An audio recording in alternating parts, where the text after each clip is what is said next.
भारत और न्यूजीलैंड के बीच मुक्त व्यापार समझौता हो गया है। प्रधानमंत्री नरेंद्र मोदी ने न्यूजीलैंड के प्रधानमंत्री क्रिस्टोफर लक्सन से टेलीफोन पर बातचीत की, जिसके बाद इसकी घोषणा की गई है। दरअसल दोनों देशों के बीच रिकॉर्ड कम समय में हुआ यह ऐतिहासिक समझौता परस्पर लाभकारी साबित होने वाला है। भारत और न्यूजीलैंड के व्यापारिक संबंधों के लिए कदम ऐतिहासिक है। दोनों देशों ने आधिकारिक तौर पर घोषणा की है कि उन्होंने मुक्त व्यापार समझौते FTA की वार्ताओं को अंतिम रूप दे दिया है। इस समझौते का मुख्य उद्देश्य दोनों देशों के बीच व्यापार बाधाओं को हटाना और आर्थिक सहयोग को नई ऊंचाइयों पर ले जाना है। भारत न्यूजीलैंड समझौते का उद्देश्य भारत और न्यूजीलैंड के बीच समझौते का लक्ष्य द्विपक्षीय व्यापार को बनाना है। दोनों देश एक दूसरे के उत्पादों पर लगने वाले आयात शुल्क को कम या खत्म कर रहे हैं। भारतीय निर्यातकों को न्यूजीलैंड के बाजार में और न्यूजीलैंड के व्यापारियों को भारतीय बाजार में बेहतर पहुंच मिलेगी। इन देशों के साथ भी है भारत का समझौता। ये पिछले कुछ सालों में भारत का 7वां मुक्त व्यापार समझौता है। इससे पहले Bharat Oman, United kingdom, EFTA देशों, संयुक्त अरब अमीरात, UAE, ऑस्ट्रेलिया और मॉरिशस के साथ समझौता कर चुका है। आपको बता दें कि न्यूजीलैंड के प्रधानमंत्री क्रिस्टोफर लक्सन ने कहा है कि FTA के तहत भारत को होने वाले न्यूजीलैंड के करीब 95% निर्यात पर टैरिफ हटाई या पूरी तरह समाप्त किया गया। उन्होंने बताया कि अगले 2 दशकों में भारत को न्यूजीलैंड का निर्यात $1.1 अरब से बढ़ाकर $1.3 अरब प्रति वर्ष तक पहुंच सकता है। प्रधानमंत्री लक्सन ने कहा कि FTA के समापन के बाद उन्होंने प्रधानमंत्री मोदी से बातचीत की है। उन्होंने कहा है कि यह समझौता दोनों देशों की मजबूत मित्रता पर आधारित है और दुनिया की सबसे तेजी से बढ़ती अर्थव्यवस्थाओं में से एक भारत के 1.4 अरब उपभोक्ताओं तक न्यूजीलैंड के कारोबार को पहुंचा देगा।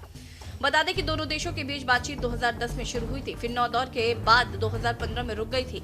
इस साल फिर से शुरू की गई थी। इस वर्ष 5 से 9 मई को वार्ता का पहला दौर आयोजित किया गया था। Today is a big day for New Zealand. We have just concluded a free trade agreement with India. Now, this may not sound like a big deal for you, but trust me, it really is. And here's how you'll benefit. This is a landmark trade deal, reducing or removing tariffs on 95% of our exports to India. Of course, that makes it easier for Kiwi businesses to sell more of what we produce to 1.4 billion customers and one of the fastest growing economies in the world. When New Zealand businesses can sell more, they grow. And when they grow, they hire more people, and that creates opportunities right across the country. More jobs and higher wages for Kiwis. Trade already supports 1 in 4 New Zealand jobs, and this deal strengthens that even further because it backs our farmers, our growers, our manufacturers, and our exporters to compete and win on the world stage. And this deal will grow the economy and it will build long-term security for Kiwi families. We said we'd secure a trade agreement with India in our first term, and we've delivered. National is fixing the basics and building the future. Bharat के लिए क्या है फायदे? भारत इस समझौते को रणनीतिक और आर्थिक दोनों नजरिए से महत्वपूर्ण मान रहा है।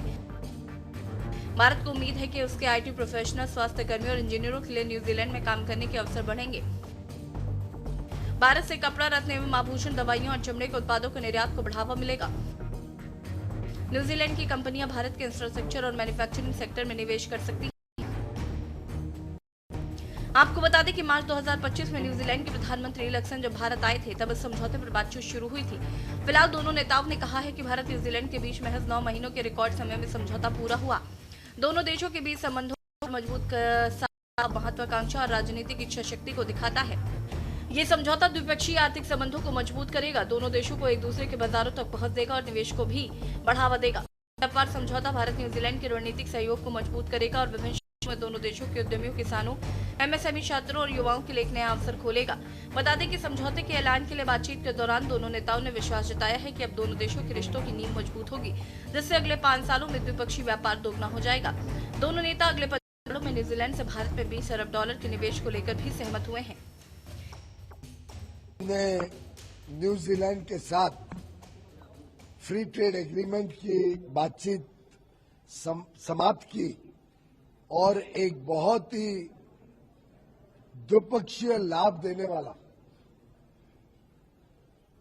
करार फ्री ट्रेड एग्रीमेंट फाइनल हुआ है। प्रधानमंत्री नरेंद्र मोदी जी और प्रधानमंत्री क्रिस्टोफर लक्सन ने आज बातचीत की और बातचीत के दौरान ये फ्री ट्रेड एग्रीमेंट को मोहर लगाई, उसको स्वीकार किया।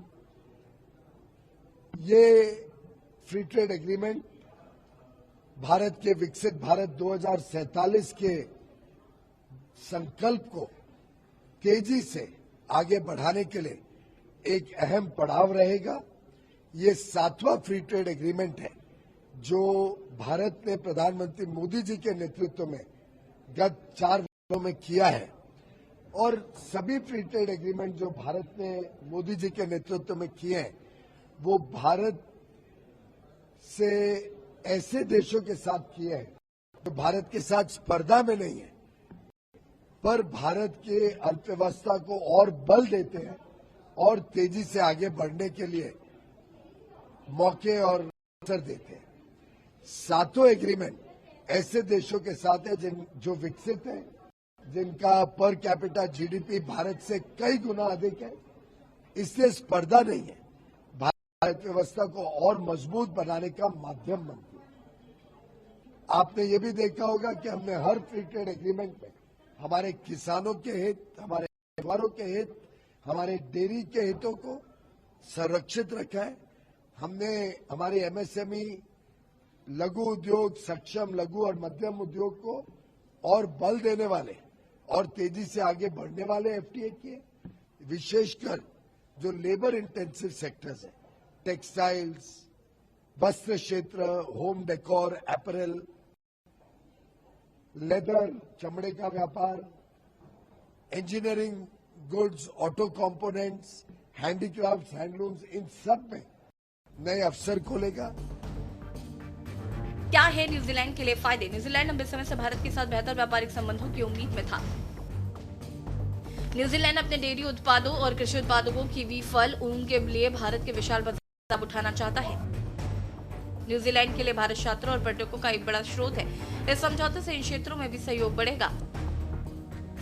आपको बता दें कि देशों के बीच वार्ताओं में कुछ संवेदनशील मुद्दों पर लंबी चर्चा हुई थी, विशेषकर डेयरी सेक्टर पर। भारत के डेयरी किसानों के हितों की रक्षा के लिए भारत ने शुरू में सावधानी बरती थी। दरअसल एक ऐसा संतुलन बनाया गया है जहां उच्च गुणवत्ता वाले उत्पादों को अनुमति दी जाएगी, जबकि स्थानीय भारतीय किसानों के हितों को सुरक्षित रखा जाएगा। बता दें कि यह समझौता भारत की एक्ट ईस्ट नीति को मजबूती देता है और प्रशांत क्षेत्र में भारत की उपस्थिति को बढ़ाता है। ऑस्ट्रेलिया के बाद न्यूजीलैंड दूसरा प्रमुख विकसित देश है इसके साथ भारत ने व्यापारिक समझौता किया है। अब दोनों देशों की सरकारें आधिकारिक तौर पर दस्तावेजों पर हस्ताक्षर करेंगी, जिसके बाद इससे संबंधित संसदों से मंजूरी मिलनी होगी। वित्त वर्ष 2025 में द्विपक्षीय व्यापार की स्थिति। दोनों देशों के बीच द्विपक्षीय व्यापार लगभग 1.3 अरब डॉलर रहा। भारत का निर्यात $711.1 मिलियन और आयात $587.1 मिलियन। न्यूजीलैंड का औसत आयात शुल्क केवल 2.3%। भारत का 70.8%, न्यूजीलैंड की 58.3% टैरिफ पहले से ही शुल्क मुक्त है। आपको बता दें कि भारत का निर्यात न्यूजीलैंड को मुख्य रूप से ईंधन, वस्त्र और फार्मास्यूटिकल पर केंद्रित है। विमानन, टरबाइन ईंधन $110.8 मिलियन के साथ आगे बढ़ रहा है। इसके बाद कपड़े व घरेलू वस्त्र और दवाएं रही। मशीनरी, पेट्रोलियम उत्पाद, ऑटोमोबाइल व पुर्जे, इलेक्ट्रॉनिक्स, लोहा इस्पात, झींगा, बासमती चावल और सोने के आभूषण भी प्रमुख निर्यात रहे। इसके विपरीत न्यूजीलैंड का भारत को निर्यात कच्चे माल और कृषि इनपुट पर लकड़ी व लकड़ी उत्पाद, लकड़ी का गूदा, स्टील व एल्यूमिनियम स्क्रैप, कोकीन, कोयला, टर्बोजेट, विमान, ऊन, दूध, एल्यूमिनियम, सेब और कीवी फल। बता दें कि सेवाओं का व्यापार भी रिश्ते का अहम स्तंभ है। वित्त वर्ष 2024 में भारत की सेवाओं का निर्यात न्यूजीलैंड में $214.1 मिलियन रहा, जबकि न्यूजीलैंड का निर्यात भारत को $456.5 मिलियन था। भारत की ताकत आईटी, टेलीकॉम, सपोर्ट, स्वास्थ्य और वित्तीय सेवाओं में है, जबकि न्यूजीलैंड के लिए शिक्षा, पर्यटन, फिनटेक और विशेष विमानन प्रशिक्षण प्रमुख क्षेत्र है। न्यूजीलैंड की सेवानिवृत्ति शिक्षा का दबदबा है, जो भारतीय छात्रों द्वारा संचालित है। इसके बाद पर्यटन, फिनटेक, समाधान और विशेष विमानन प्रशिक्षण का स्थान आता है। बता दें कि न्यूजीलैंड ने लगभग 147 सब सेक्टर्स में भारत को फॉरवर्ड नेशन की प्रतिबद्धता जताई है। मुक्त व्यापार समझौते में पोस्ट स्टडी वर्क वीजा और न्यूजीलैंड में जॉब के लिए छात्रों की आवाजाही को बढ़ावा देने की भी बात कही गई है। न्यूजीलैंड 5000 प्रोफेशनल्स के लिए टेम्परेरी एम्प्लॉयमेंट एंट्री वीजा का समर्पित कोटा और 1000 वर्क एंड हॉलिडे भी ऑफर कर रहा है। वहीं न्यूजीलैंड भारत में कृषि उत्पादकता बढ़ाने के लिए, किसानों की आय बढ़ाने के लिए सेब, कीवी और शहद के लिए सेंटर ऑफ एक्सीलेंस के जरिए एग्रीकल्चर प्रोडक्टिविटी पार्टनरशिप की स्थापना। इस वजह से न्यूज